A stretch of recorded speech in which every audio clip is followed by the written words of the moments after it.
Good afternoon, everybody. Hi. So, President Biden's values and agenda won big across the country last night. In Kentucky, Ohio, Pennsylvania, and in Virginia, voters once again sided with President Biden's agenda to stand up for fundamental freedoms and build an economy for the middle class and protect democracy. Now let's turn to Ohio for a second. On the heels of an attempt to weaken voters' voices at the ballot box in August, the people of Ohio voted decisively last night to make reproductive care a constitutional right in their state. Ohio is now the 7th state where voters turned out in droves to reject attempts by Republican elected officials to impose extreme abortion bans since the Supreme Court overturned Roe v. Wade. And from Kentucky to Virginia to Pennsylvania, voters in those states also turned out to roundly reject abortion bans that jeopardize the health and the lives of women, force women to travel hundreds of miles for care, and threaten to criminalize doctors and nurses. The stakes could not have been higher. And last night, voters sent a very, very clear message. We have always said that voting matters and polls do not. Our focus is going to remain on our work to grow the economy, lower costs for families, and protect fundamental freedoms against dangerous agendas that are out of touch with the American people. Now I want to turn to what's going to happen at 2 o'clock today. Domestic Policy Advisor Neera Tanden will brief the American Jewish community on the ongoing implementation of the national strategy to counter anti-Semitism, including the administration's response to the rise of anti-Semitic incidences on college campuses. We continue to see an alarming trend of anti-Semitic threats and attacks targeting Jewish communities across the country, disturbing acts like ripping down posters of Jewish-held hostages by Hamas, vandalizing Jewish institutions, threatening to commit acts of violence against Jewish students, Jewish faith leaders, and Jewish communities inflame tensions, stoke fear, and are completely unacceptable. The president strongly condemns these brazen acts of anti-Semitism and has repeatedly made clear targeting Jews because of their beliefs or their identity is unacceptable. Make no mistake, we will continue to speak out against hate of every dimension. And that is why just last week you heard from this administration. The president and vice president announced that the administration will develop the first U.S. national strategy to counter Islamophobia in the United States. Anti-Semitism, Islamophobia, and other forms of hate have no place in America, and we strongly condemn anyone who seeks to harm Jewish, Muslim, Arab, and Palestinian American or any other communities, and we will certainly continue to speak out. With that, Admiral is here again today just to give any updates on what's happening in the Middle East and take any of your foreign policy questions. Admiral? Afternoon, everybody. I think you saw that Secretary Blinken attended a meeting of G7 foreign ministers in Japan. Obviously, they held in-depth discussions about all the steps were taken to address the humanitarian crisis in Gaza and meet the urgent needs on the ground. And today, hopefully, you got a chance to look at the joint statement that the foreign ministers issued, unequivocally condemning the terror attacks by Hamas, which happened a month ago, reaffirming our support for Israel's right and responsibility, if not obligation, to defend itself and to prevent attacks like that from ever happening again, of course, in accordance with international law. And then the G7 also agreed that humanitarian pauses are a good steps that could advance key objectives to protect Palestinian civilians, to increase the sustained flow and delivery of humanitarian assistance, to allow our citizens and the citizens of other countries to exit, and to help to facilitate the release of hostages. So I really urge you, if you haven't taken a look at that statement, to go ahead and do that. Lots of ground covered in it, and we're going to obviously continue to work on all those goals. In fact, to that end, you may have seen that the National Security Advisor, Jake Sullivan, met today at the White House with former Israeli Prime Minister Naftali Bennett, covering all those same issues, making sure that the former Prime Minister knew straight from our National Security Advisor how staunchly we're going to continue to stand by Israel as they continue to defend themselves. Just a brief update on the crossing at Rafah. Over the last 24 hours, more than 80 more trucks carrying humanitarian aid was able to enter Gaza. That brings the total to 650. Again, not enough. We're going to continue to work to push that. And as of now, we're aware of more than 400 Americans and family members who have been able to depart and sought the support of our embassy team on the ground in Egypt. There has been no change in that number since yesterday. So no more U.S. citizens or family members got out since the last time, well, since yesterday when I was up here talking to you guys. But I just thought I'd give you that update. That's it. Last point, is there a reason why that more Americans have not left? And do you have an update on an estimate of the number of Americans who are still in Gaza now? Well, with the fact that we know we got 400 or so out so far, that leaves a population of about 500 to 600 left when you count family members in there. So we're working to get them all out, obviously. And the reason why changes every day. I mean, as I said before, this is a dynamic situation. Sometimes it's the vetting process. Sometimes it's obstacles, not physical obstacles, but policy obstacles that Hamas might throw up. So we're confident that the flow will continue. But as I've said before, we shouldn't comfort ourselves in thinking that every day it's going to be sort of a similar approach and a similar number and some sort of similar sense of ease here. Every day it has to be worked almost all over again. And you mentioned Secretary Blinken's comments earlier today, where he said that the post-war environment must include a Palestinian-led governance in Gaza unified with the West Bank under a Palestinian Authority. Is that the stated policy of the United States now, that Gaza and the West Bank need to be reunified under Palestinian Authority control? And separately, the Israeli government has said that they again said to say that we can come up with the mechanism that's appropriate, suggesting that they can control what is the final governance structure in Gaza. So who controls what will happen in Gaza? Is it the United States? Is it Israel? Is it the Palestinian people? It's, as the Secretary said, we want to make sure that Gaza and the West Bank are for the Palestinian people, and that they have a vote, they have a voice, that they get to be the determining factor in what governance looks like, where they're living, in their homes.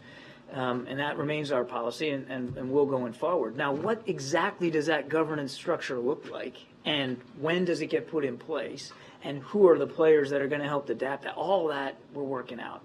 Those are all the questions we're asking ourselves and the questions we're asking of our partners. I can't stand here today and tell you that this is exactly what the structure is going to be, but that is what we're trying to drive to, is a process to get answers to those questions. It sounded like Secretary Blinken was saying that there was a final goal in mind, which was unified control of Gaza and the West Bank under the Palestinian Authority. Is that not U.S. policy? We believe that the Palestinians should be in charge of their future, and they should be the determining voice and factor in their future.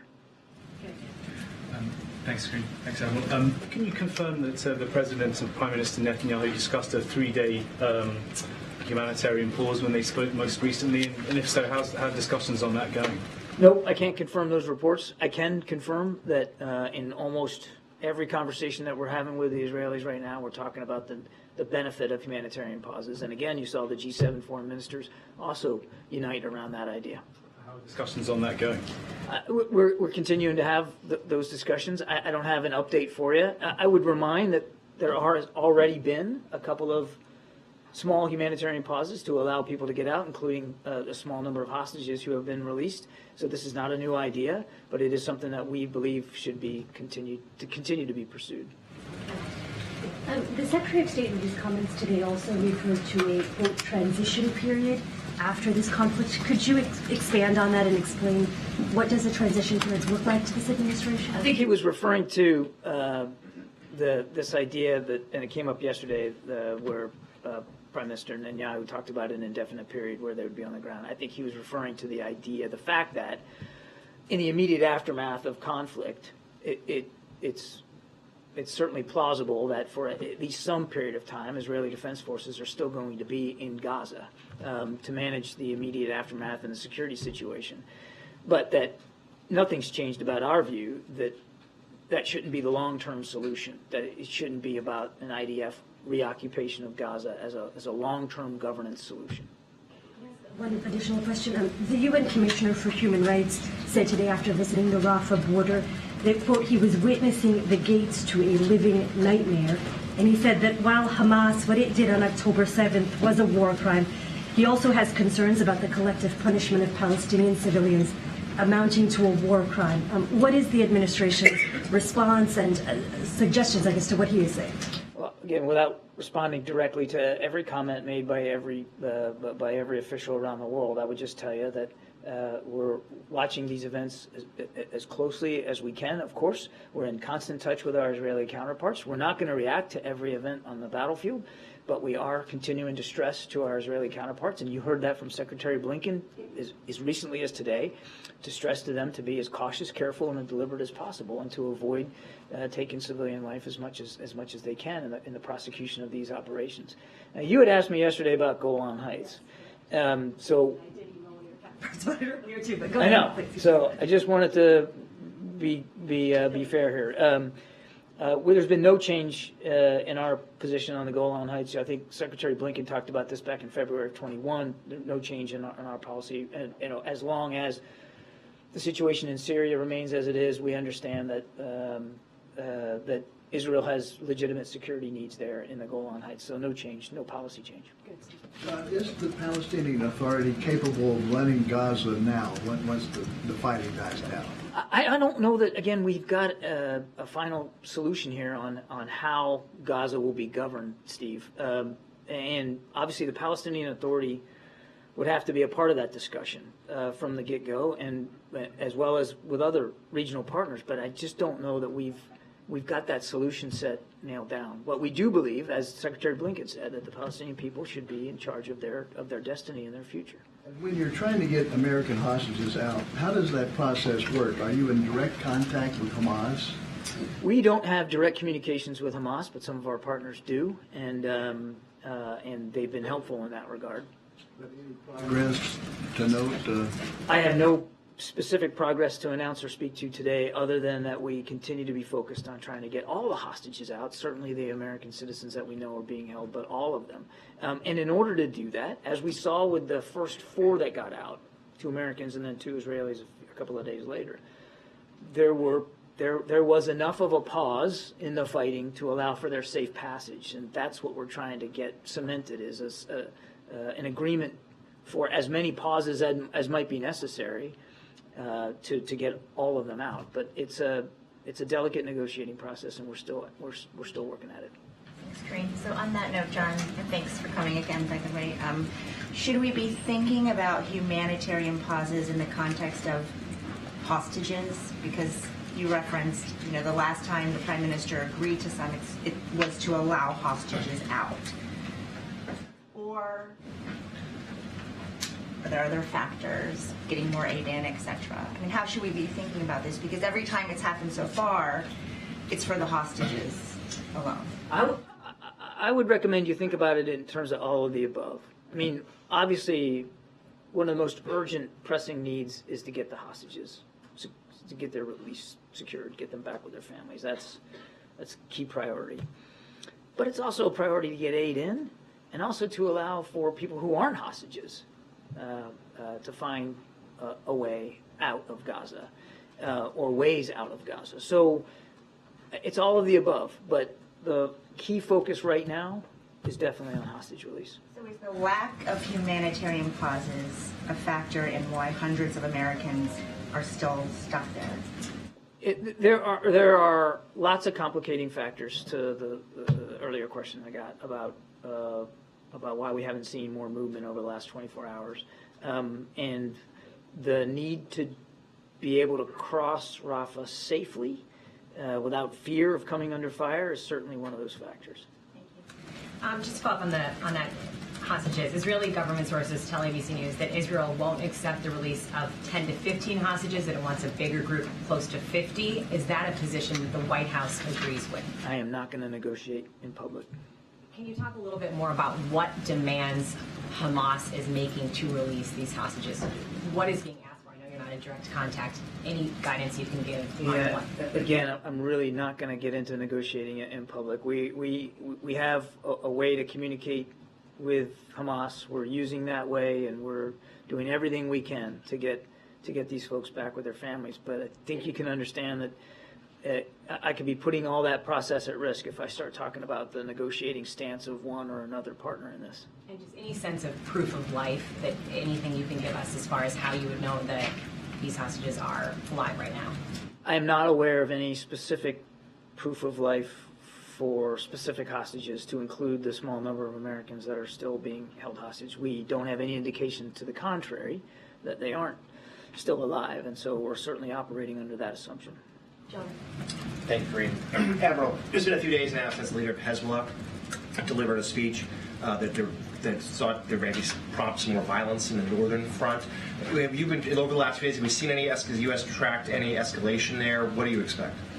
We've seen some rocket attacks from southern Lebanon into northern Israel, but we have not seen some sort of wholesale effort by Hezbollah to join this fight or to open up a quote-unquote second front. And as a follow-up, is there a sense as to what sort of role at the moment Tehran might be playing, sort of any sort of communication with the forces there in the north? You mean Hezbollah forces? Well, I mean, aside from the fact that they continue to resource train and provide capabilities to Hezbollah, I'm not aware of anything overt that I could speak to today. But I mean, I don't want you to take away from that we're sort of blind to the fact that Hezbollah is supported by Tehran. Thanks. John, we're reporting that Qatar and Egypt are negotiating some kind of deal with Hamas to release up to 15 hostages if there is a 48-hour humanitarian pause. Is that something the U.S. would support? Or I just got that question. I'm not going to negotiate in public. And can you talk, I know you talked about the universe of hostages. How much does the U.S. know about who they all are? Do you feel like you know, sort of have identified who all these people are? Who the American hostages are? No, I mean the entire group of hostages. Are you confident in who they are, where they're from, who these people are? I don't know the degree to which that we in the United States here have perfect visibility on all the identities of all the hostages. That has been an effort that we've been working on with our Israeli counterparts. Certainly the Israelis are also working hard to make sure they know who's in that population. We have a good sense of the small number of Americans who they are, but out of privacy concerns, we're obviously not going to talk about that. How many pauses it would take to get everyone out? It would depend, honestly, on what's negotiated, how much in each pool, and over what period of time. So I can't give you an exact figure. What I can tell you is that we want to stay open to the idea that it might take, in fact, likely could take, more than one humanitarian pause to get them all out. Admiral, I know you can't get into details about the length of any humanitarian pause under negotiation, but logistically, how would that work for IDF forces that are already on the ground in Gaza? Would they stay camped out? Would they, the expectation of aid? How would that even work? And again, without getting into hypotheticals, and certainly not talking for another military, what we're talking about here is temporary, fixed in time, short duration, hours to days, depends on the need. And then also localized in terms of the map. So it would be an agreement that for a set period of time, in these grid coordinates, there would be a pause in the fighting. That doesn't mean that there won't be or couldn't be fighting outside that zone during that same period of time. So all of that has to get factored in, and I have no doubt that on the Israeli side, as they look at each proposal, they'll think about the impact, the potential impact, on their military operations on the ground or in the air. Thank you. I have a few questions on Ukraine. There's war going on. Few. How many is a few? I just take my pen out here. So there has been a dispute in recent days within the Ukrainian leadership whether the war has reached a stalemate. What's your assessment? And does the president still believe that Ukraine can win back its territory?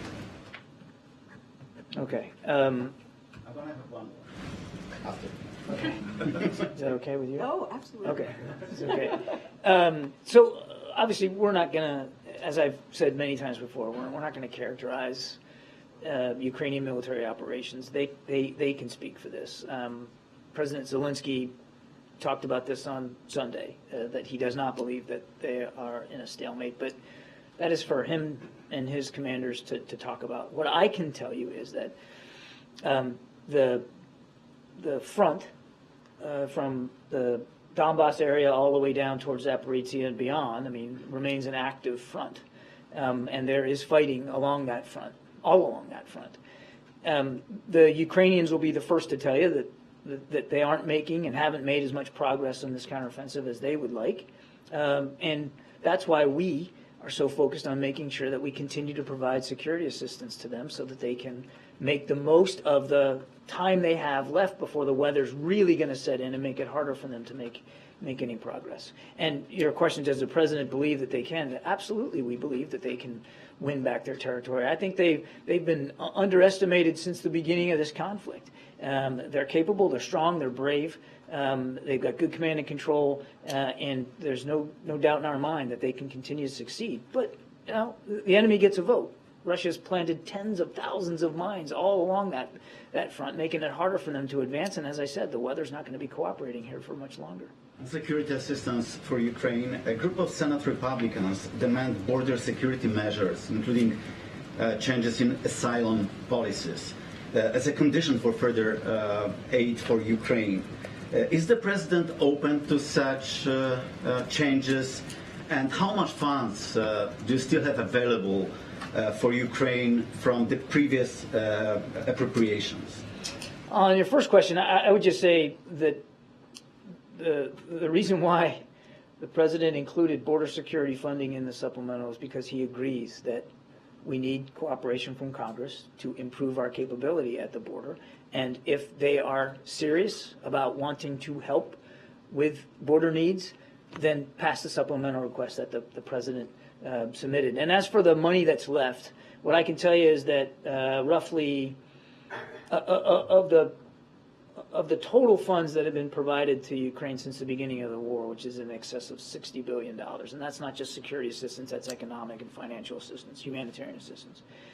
We've gone through about 96% of what's left, and greater than 90% of security assistance, replenishment funds, have been expended now. And the Defense Department is down to about $1.1 billion of replenishment money left as we head into the wintertime. So, as I've said before, the runway's getting shorter, and that's why we need that supplemental request approved. That was a few. If I could, thank you. UN Chief Antonio Guterres today was talking about the number of deaths that have occurred in Gaza, and he said that there is something clearly wrong in the way the Israeli military operations are being run. Does the U.S. agree with that assessment?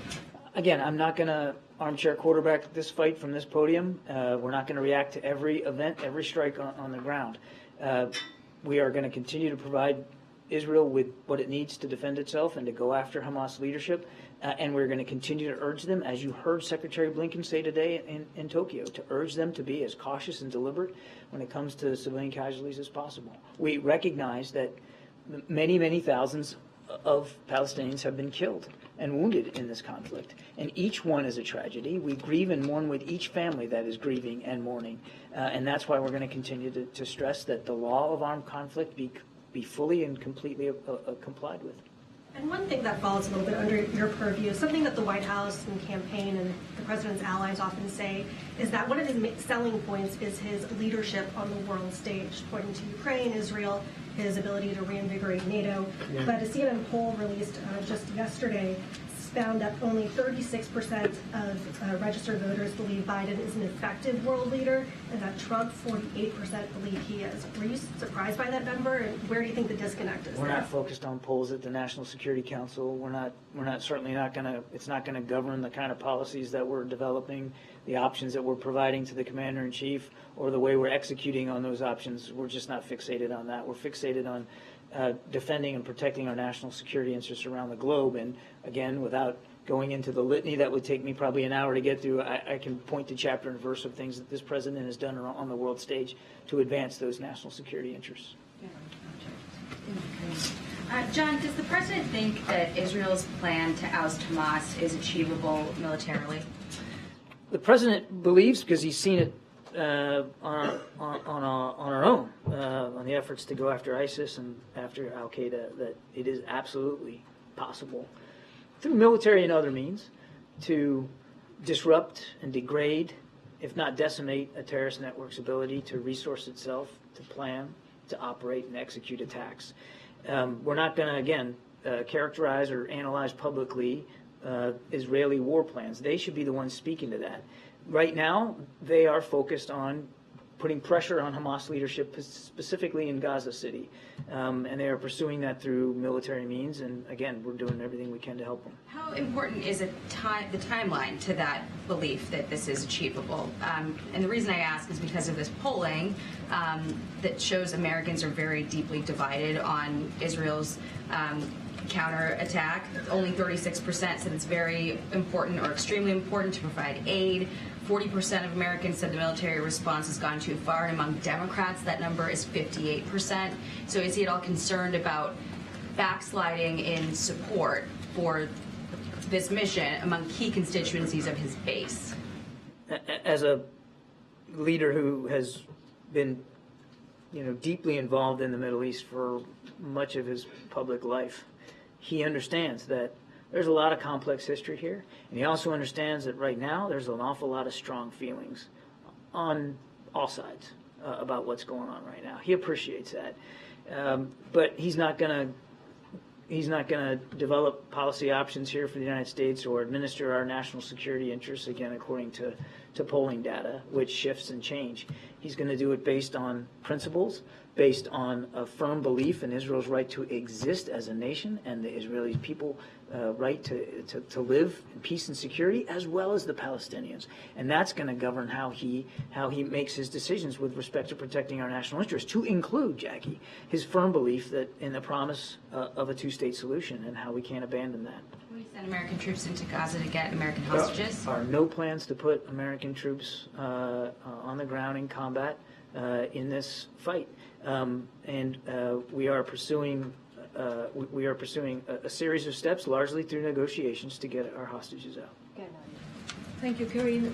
John, do you think that Hamas, or do you believe that Hamas is holding all the hostages in Gaza, or do you think there is other groups like Islamic Jihad or maybe others, and do you use the same channel of communication via your partners to try and deal with them?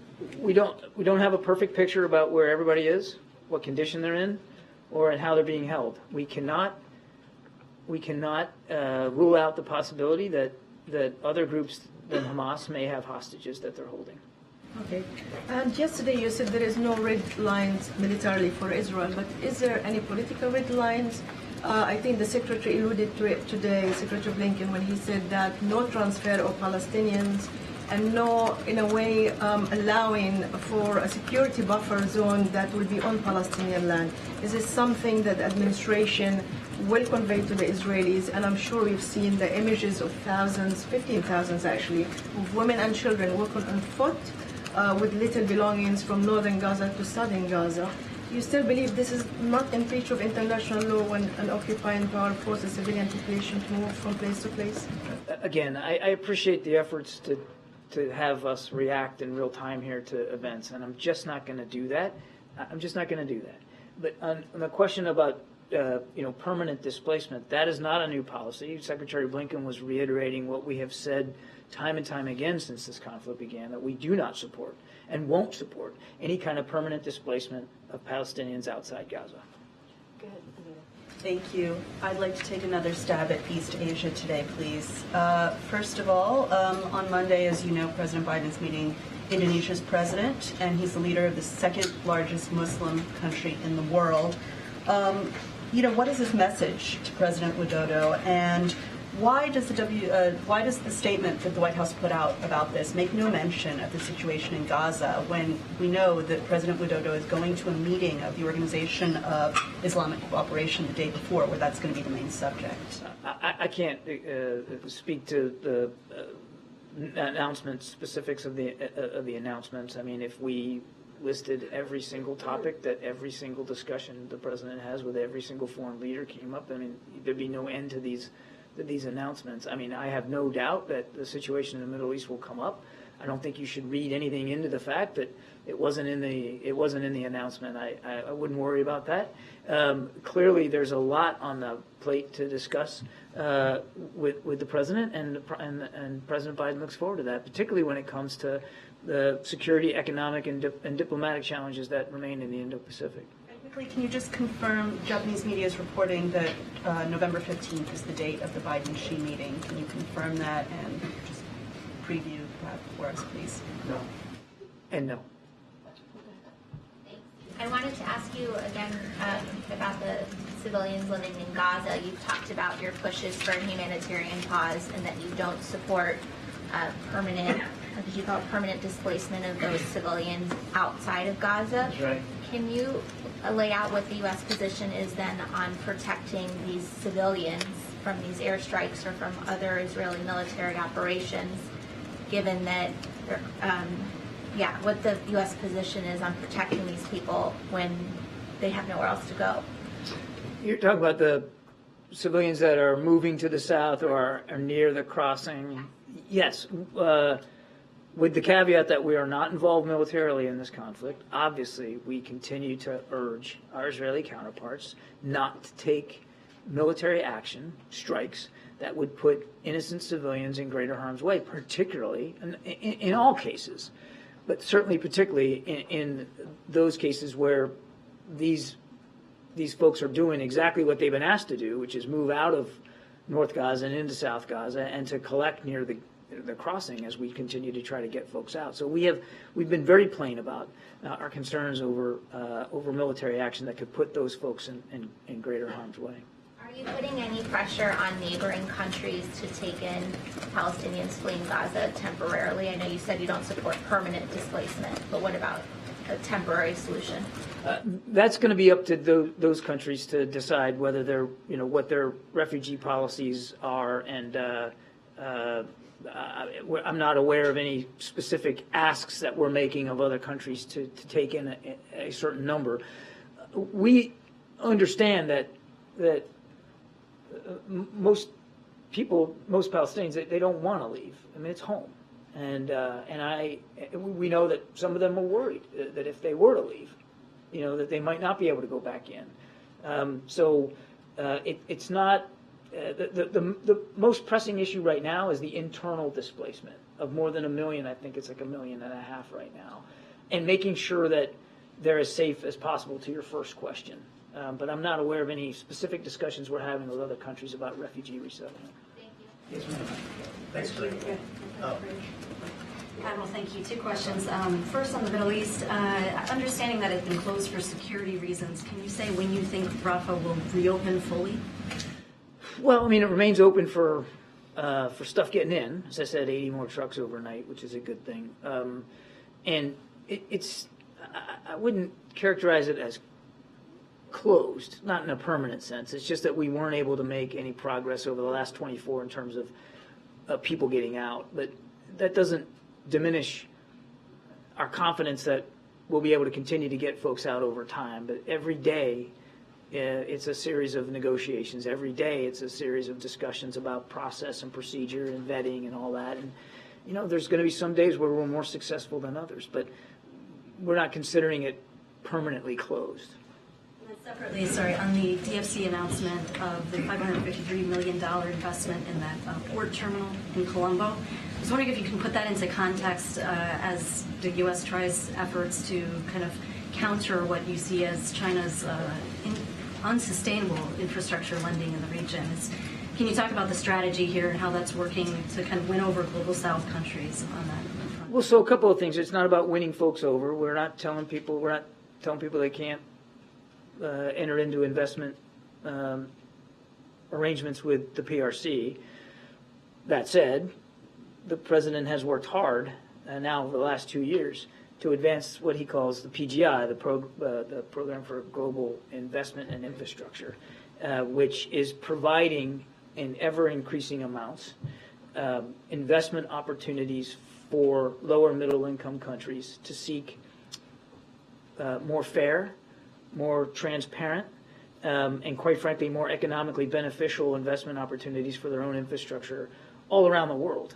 and he has talked about that at some length. It is providing, we believe it is providing them alternative funding to help their own economies and their own people, so that they don't have to rely on the quote unquote Belt and Road Initiative, which is pretty high interest and low results so far. Thank you.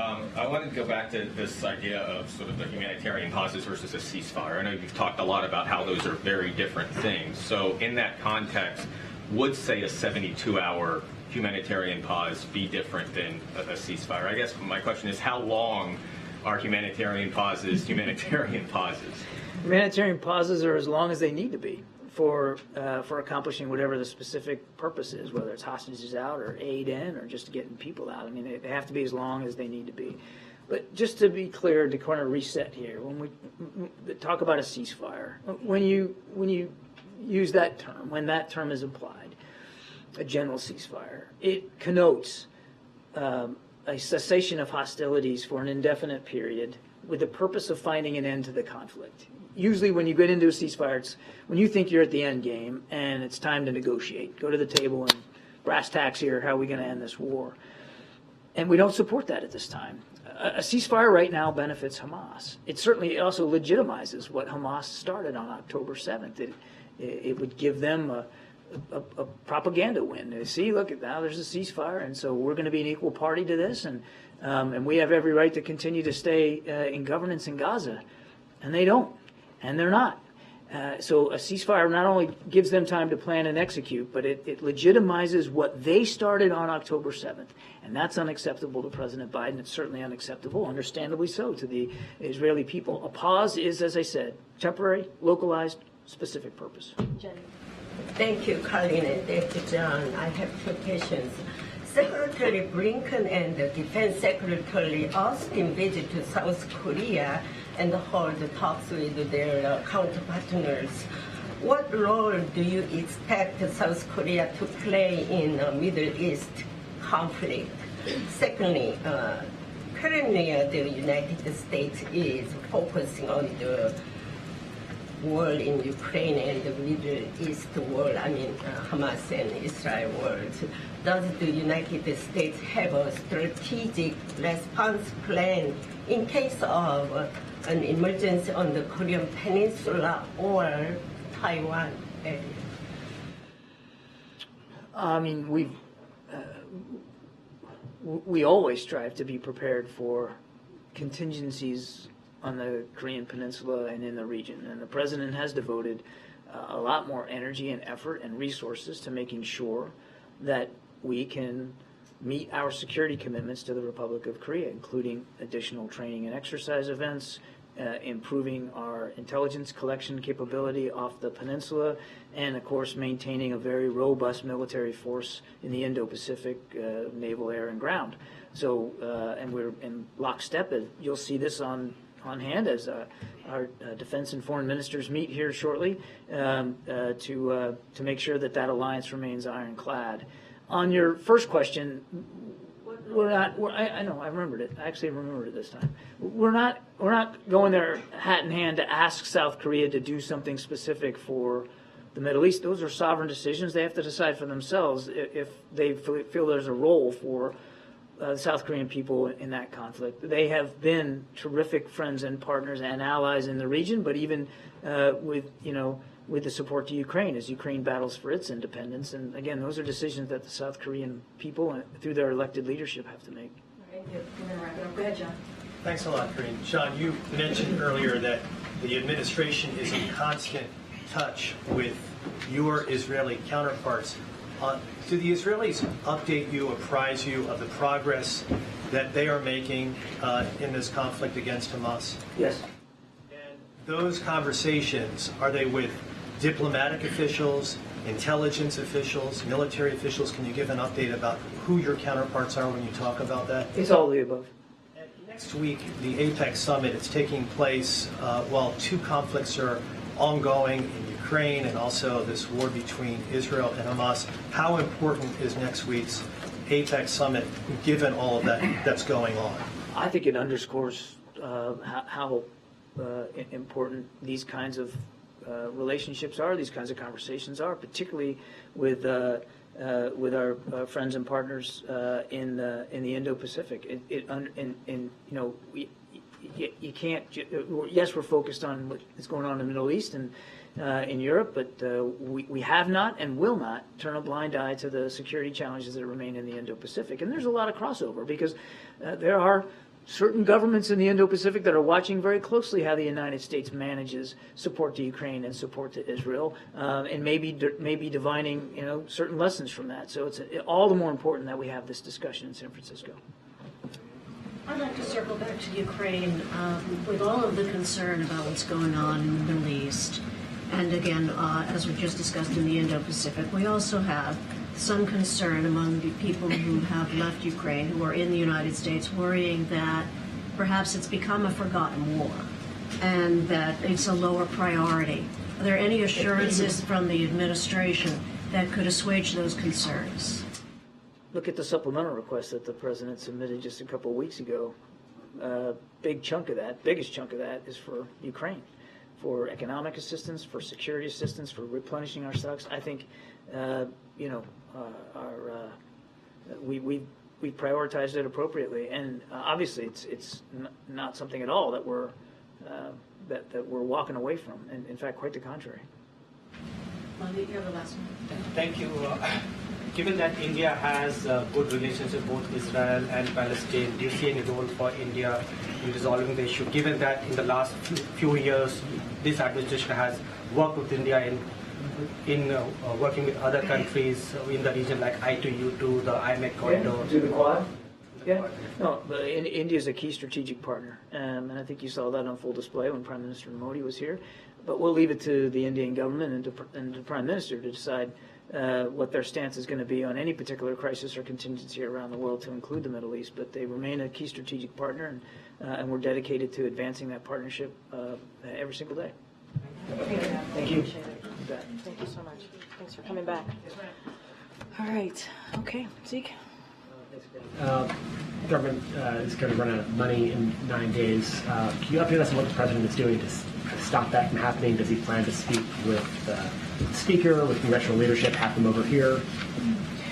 So we don't have any readout or potential calls on the president's outreach to members of Congress in the next upcoming days. What I can say is, and I'm sure you guys have reported this, is that the OMB director, Shalonda Young, is continuing to do outreach, and she is on the Hill to outreach to members of Congress today, and certainly laying out the urgency of making sure that our national security and domestic supplemental, which, as you know, is our emergency needs, are certainly met. As we know as well, there is bipartisan support for those supplemental asks that the president has made. And also, as you know, as the Admiral just mentioned, it includes Ukraine, Israel, and some critical humanitarian assistance. So we're continuing to have those conversations. They've been happening for some time now with the OMB, certainly director, and certainly the Office of Leg Affairs and other folks here in the White House. And we have made ourselves very, very clear how important it is to make sure that the government stays open, make sure that key vital programs that American people need continue to get funded. It is important. We should not be here again.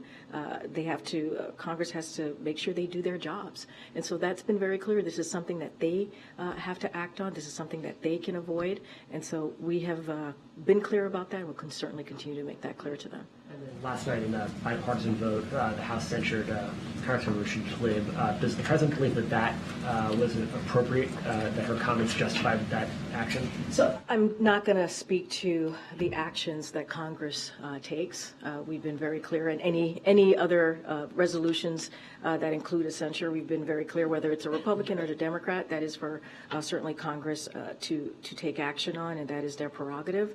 We've been clear. You've heard from members of NSC, whether it is the Admiral or whether it is John Feiner who spoke to this, that when it comes to the phrase that was used from river to the sea, it is divisive, it is hurtful, many find it hurtful. and also many find it anti-Semitic. And so obviously we categorically reject applying the term to this conflict.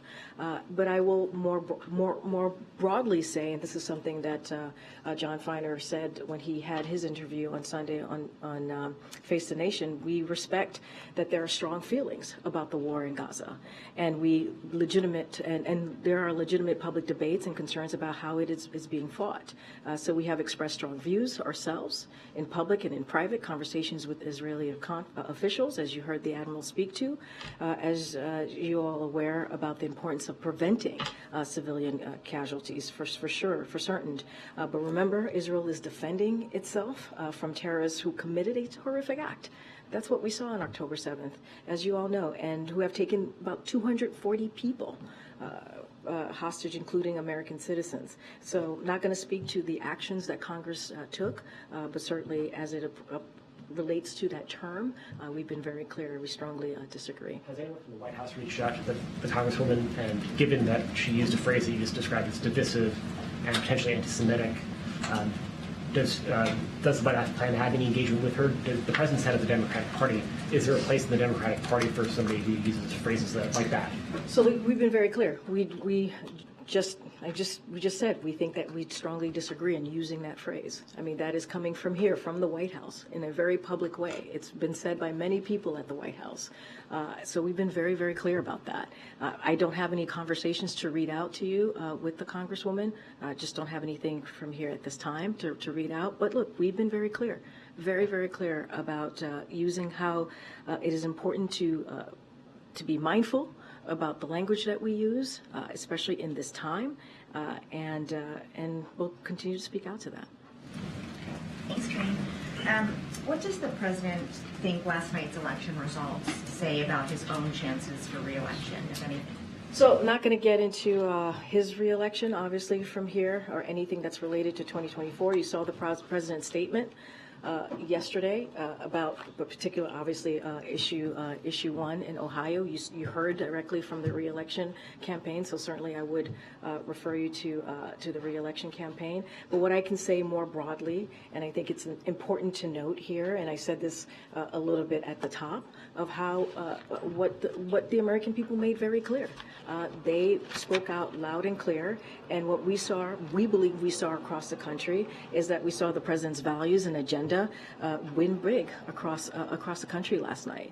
And this is not just in 2023. We saw this in 2022. We saw this in 2020 as well. And Americans spoke loud and clear how we need to protect reproductive rights. Women should have we should have the freedom to make a decision on their own health care. That is important. We heard them speak very loudly against dangerous conspiracy theories that we've heard out there, right, which are incredibly dangerous, as I just said, and they rejected that. And look, you saw the American people continuing to say that they support the president's agenda. Because if you think about how Governor Beshear ran in Kentucky, he ran on the infrastructure, right? He ran on lowering costs for the American people. Those are parts of the agenda that the president has led on, whether it's the bipartisan infrastructure legislation, whether it's the Inflation Reduction Act, and making sure we're lowering costs for the American people. This is the president's agenda that was on the ballot clearly, and the American people spoke very clearly about it. And then just secondly, on the Israel war, the Israel-Hamas war, the majority of the Democratic caucus has sent the president a letter asking for reassurances that Israel has a viable plan for defeating Hamas and that U.S. military aid will be used in line with humanitarian law, among other things. Has the president responded to these Democrats, and is he prepared to offer those assurances now? So look, I can't speak to any response to the letter. What I can say is, and this is something that Feiner actually spoke to as well, which is any country that receives arms and military aid from U.S. must use them consistent with international and humanitarian law, which is a standard part of our security assistance agreements. So obviously we have been in close communication with Israel throughout this conflict, urging them to do everything possible to avoid civilian casualties. You heard that from the Admiral just now.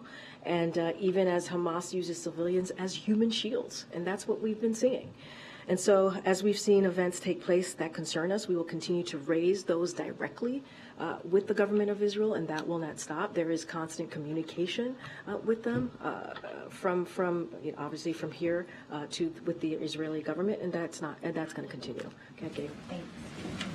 Thanks, Karine. Does the White House believe that abortion is the defining political issue heading into 2024? So I'm not going to speak to obviously I'm not going to speak to 2024 and on that. I'm just going to be very careful. I'm going to refer you to the campaign on that. But what I will say is that again, the Americans were very clear last night.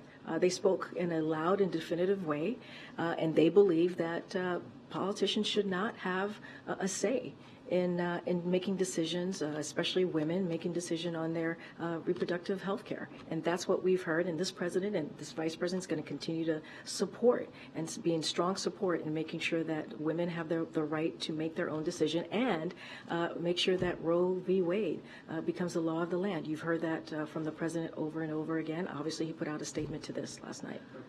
You mentioned the president's agenda. Were the victories last night, were they more to do with Democrats' agenda or the president himself? A large number of people in exit polls said that he should not run again. So look, if you look at, again, I'm going to go to Kentucky, because if you look at what Cameron did there, he spent $30 million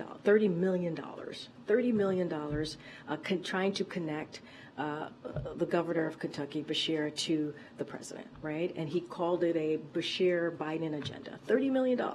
That's what he did. And so obviously the president was injected into that conversation, into that election. And what did the people in Kentucky say? They rejected that $30 million. They rejected what the Republican nominee for governor in Kentucky tried to do. And not only that, as I mentioned just moments ago, Bashir ran on infrastructure. He ran on lowering costs. Those are the president's agenda. But the president didn't go out and campaign himself on that issue. But it is rare for a president. It is rare for a president to go to a state that has been coined by all of you, a deeply red state. That's what Kentucky is. And let's not forget, the president kicked off one of his first events that he kicked off this year was going to Kentucky and talking about a bipartisan infrastructure, but going to a bridge that had bipartisan support. Governor Bashir was there. I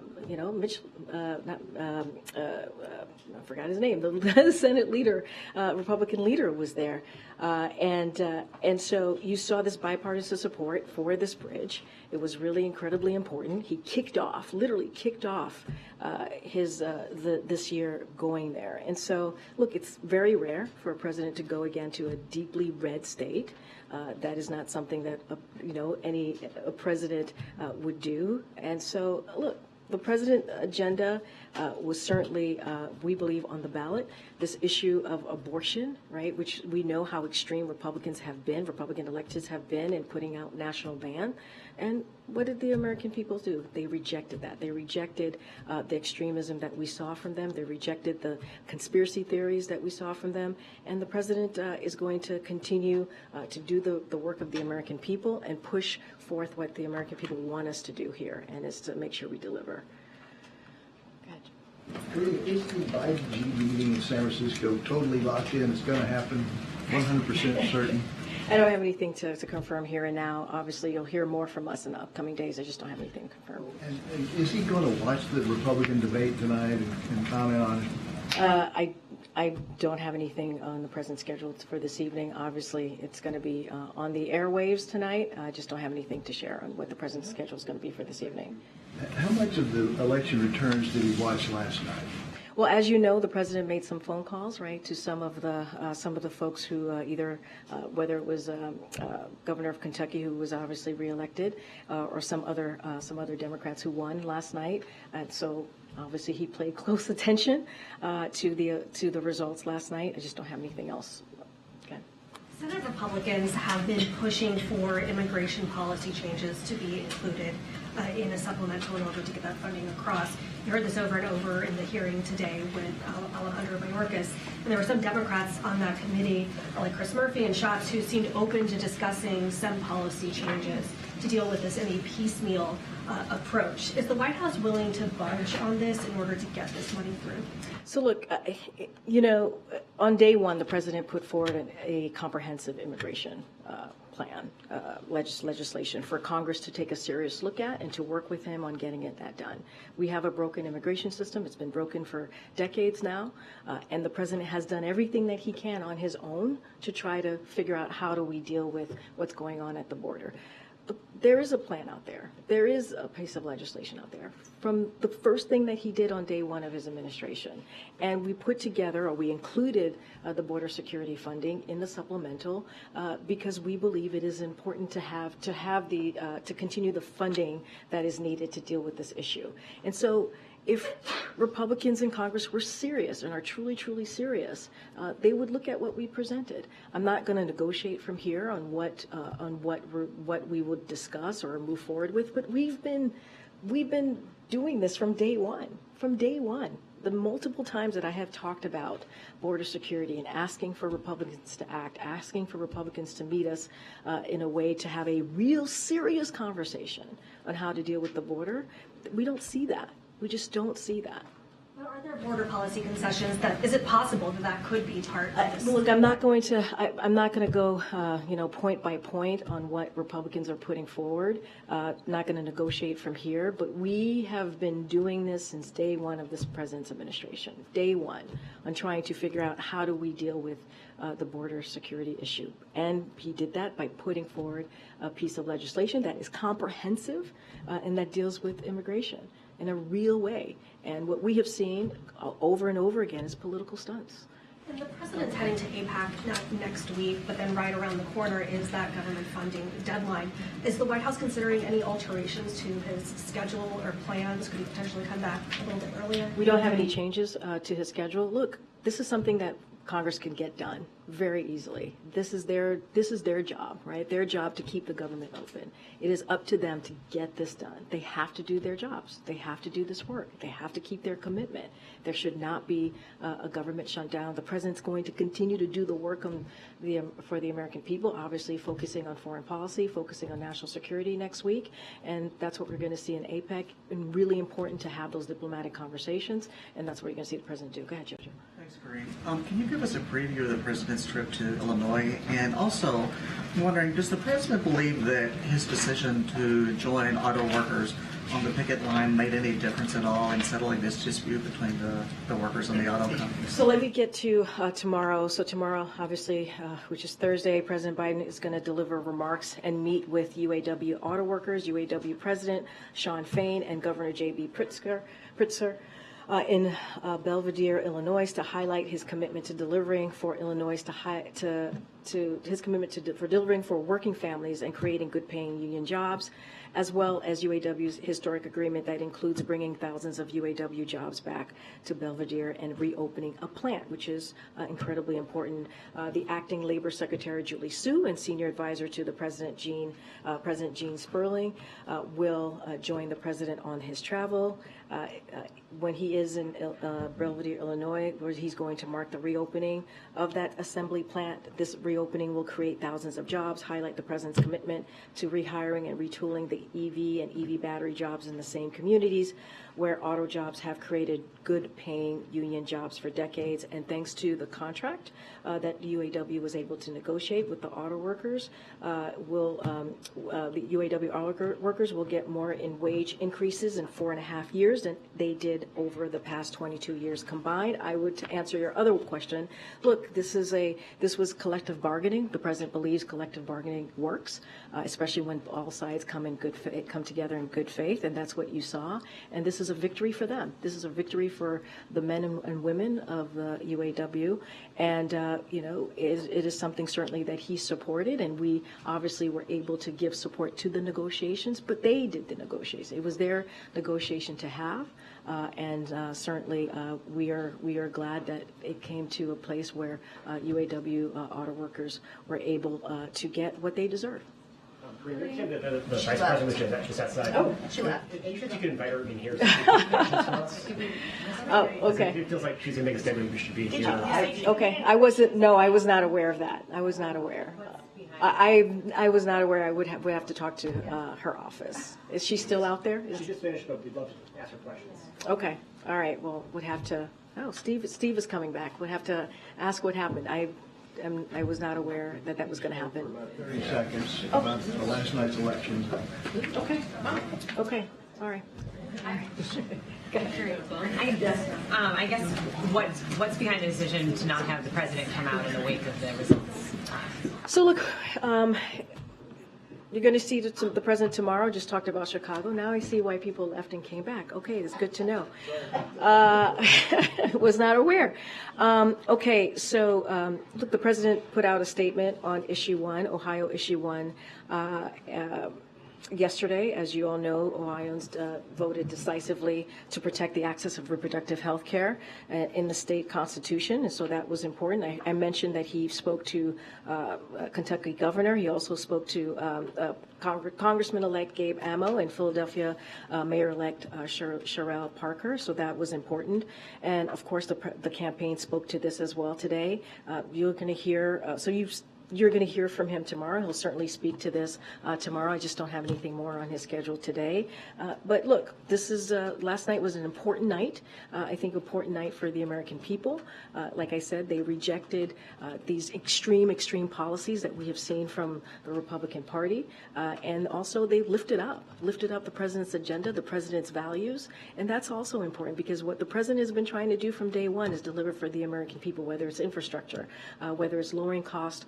For Americans, whether it is making sure that we protect our democracy. Those are the things that the president has been steadfast on, and this is what we heard from the American people in an overwhelming way. And also, let's not forget reproductive right that played a role in Ohio, in Kentucky, and Virginia.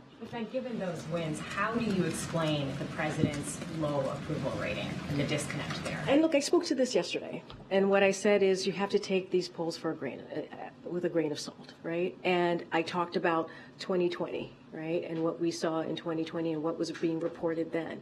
And what we saw is a president that was able to bring an incredibly strong, diverse coalition to win in 2020. We saw the same thing in 2022. Back in October or in 2022, we kept on hearing about a red wave that didn't materialize. Again, just going into this election, right? And so, look, we don't put much stock in polls. The president's going to focus on delivering for the American people. He has an agenda that is incredibly popular, and that matters. And that's going to be what the president's going to focus on. How do we continue to deliver for the American people? And that's the focus.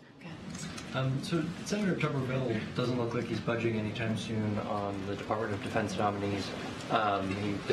Republicans met yesterday, and he wasn't moving.